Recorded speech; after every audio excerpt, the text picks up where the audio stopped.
Hi, this is Muhammad Nasrullah, Chartered Professional Accountant, serving GT and surrounding area for more than 20 years. This is my another slide. In this slide, we would analyze in 2021 what is better. Either the T4 is better or the T5 is better. So for this purposes, I would take you to another slide. And in this slide, number one is that if you get the T4, you do not have to pay the corporation tax, the tax at the corporation level, that is 12.5%. But if you take the T5, then you have to pay the 12.5% tax. So by getting the T4, you save that money. The second point is, if you factor in the CPP that you pay, as it is your own money and you're getting back in the when you become 65 years of age, the T4 is much better as compared to the T5. And the third point is that there is another disadvantage, that is a strategic disadvantage. The companies who get the T5 and who give the T5 to their employees, the company who give the T5,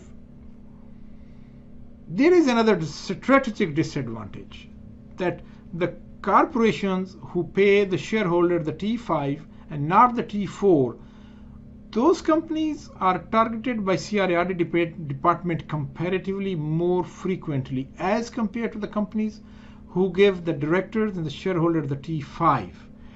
This third disadvantage of the T5 is that the T5 must be given according to the shareholders of the company. So if the dad is a shareholder and the kids are working in the company, the T5 cannot be splitted between the family members, between the wife and between the spouse.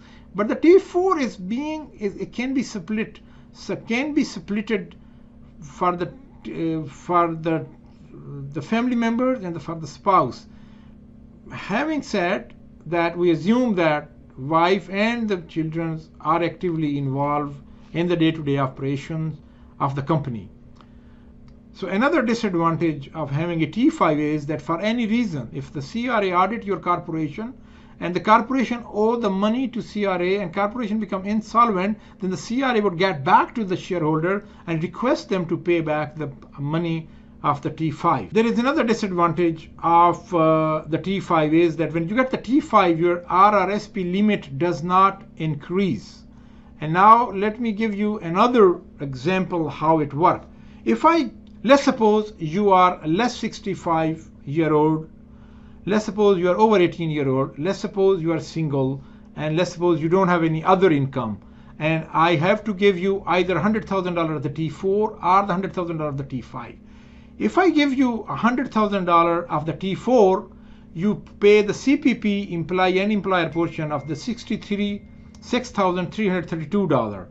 And on the personal basis, you would pay the tax of $23,231. So with the T4, your total tax would be $29,563, including the $6,300 CPP. That is not the tax, that is your own money you're going to get back when you become 65-year-old. Now, if I give you the T5, obviously you would not get the CPP, but your corporation have to pay the tax first. That is a $12,500, and your personal tax would be $16,897. If you add them up, your total tax would be $29,397. So that is the reason I want to give a T4 to my clients almost in every corporation. And sometimes my clients say why I should not get the T4. The reason is that in the $29,000 that you are paying in T4, you are getting back $6,332 when you become 65-year-old.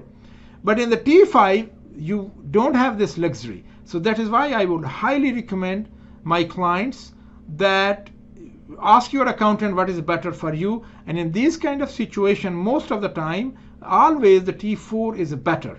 And thank you very much. Have a nice day. Bye-bye.